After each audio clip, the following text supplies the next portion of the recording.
Good evening once again, Noble Promise here, and we have more light than we did yesterday. We were actually ending in the dark here at an airport, different setting.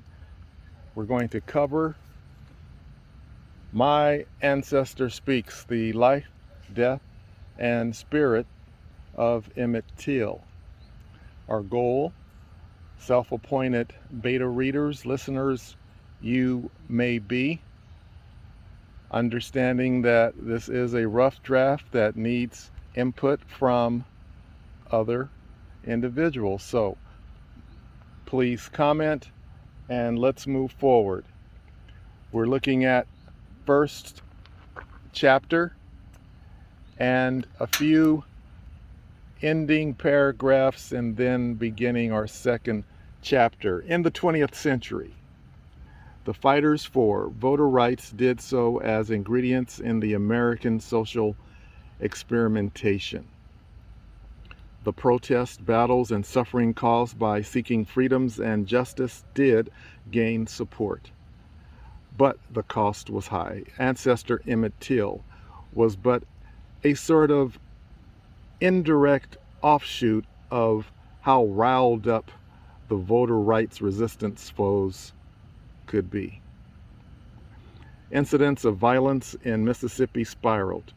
People totally committed to earning Negroes the right to vote, like Medgar Evers, poll workers, and freedom riders, were either in a gun's crosshair or being beaten unmercifully until bloody, broken, and scarred for life. European American was not accustomed to being challenged or considering compliance to common decency a virtue, just the opposite. Consequently, they became more dutiful in their audaciousness to destroy. So like Ancestor Till, the cost for being in the wrong place or doing something the least bit unsettling in the eyes of the majority oppressor class bore heavy consequence. Till was a threat to the local class of tormentors in Money, Mississippi, because he was showing an example they did not want copied. In fact, it was J.W. Milo who stated how for him Ancestor Till had to be made an example of. Next paragraph. Resisting the barbarism of the South meant death and broken families for many.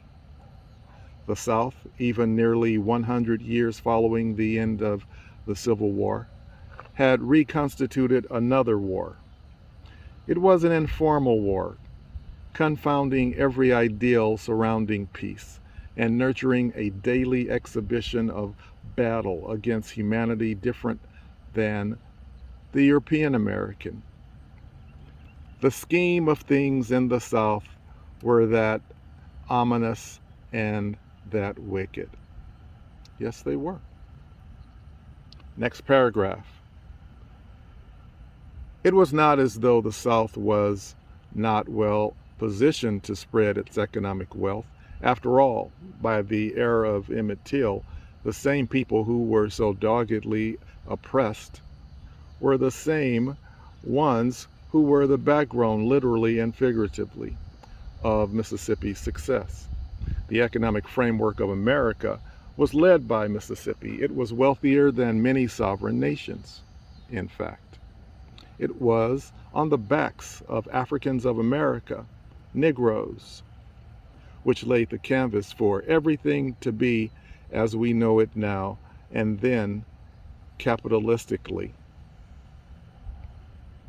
Even Wall Street itself was an institution invented to market cotton and all of the connected material being shipped along the transatlantic trade routes. We are at an airport, and here comes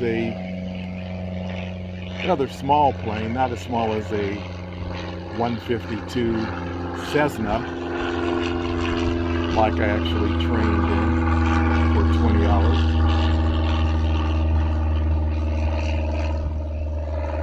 There he goes towards base and veering off to the left, flying. Next sentence.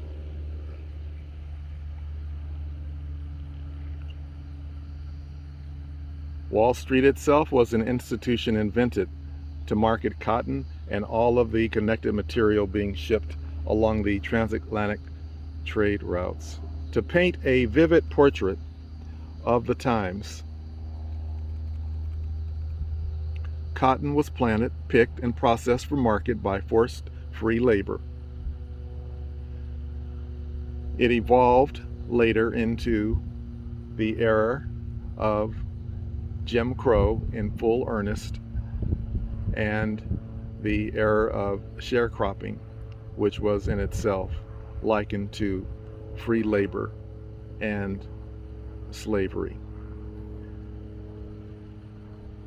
The profits from cotton were astounding. Next paragraph. It was a back-aching, hunched-over existence from sun up to sundown. The next time you lift a cotton ball, imagine being forced to go outside with bags of cottonseed in hand. Close to sunup, you and whatever tools best suited to make do the job. So you began planting cottonseed after cottonseed for seemingly far as the eyes could see in the Mississippi Delta. People you know can be seen in the far distance like ants nearly, just jetting shades of dark skin moving amid the heat's vibration. Then, after about 160 days, you harvest the crop and it gets weighed. The expectation, often under the duress of punishment, was for the production from your work from sun up to sundown on maybe up to 10 acres of land to produce a showing of 200 pounds. Next paragraph. My ancestor speaks. The life, death, and spirit of Ancestor Emmett Till. Watch the video to the end and you will see the duo that actually murdered Emmett Till and were acquitted. As I mentioned last night, I have kept away mention of their names alongside Ancestor Till's in this beginning of the book, as I believe something inside of me alerted me. It was just by natural order in my spirit that they did not deserve to be within the same paragraphs or even chapters of Ancestor Till. Next paragraph. In 2007, I attended the 100th anniversary for the founding of the United States of America. I arrived early to record video on a group of smartly dressed Africans of America who were wearing beautiful African garb. There were 2 drummers, a teen who was a relative of another man who played the drums also. The men and women of song and African culture stories were scheduled to begin their program around 9:15 a.m. Those of us who arrived early were treated to a full introduction of the singers. There were about 8 of them, plus the 2 drummers.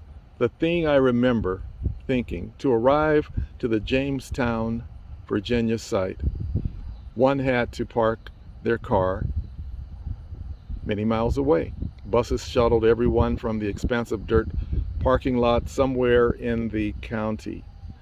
By the time the African heritage singers began their program, the majority of the day's participants at Jamestown were waiting to board a bus en route to the parking area or still at home and planning to arrive near the time of the 400th year anniversary ceremony.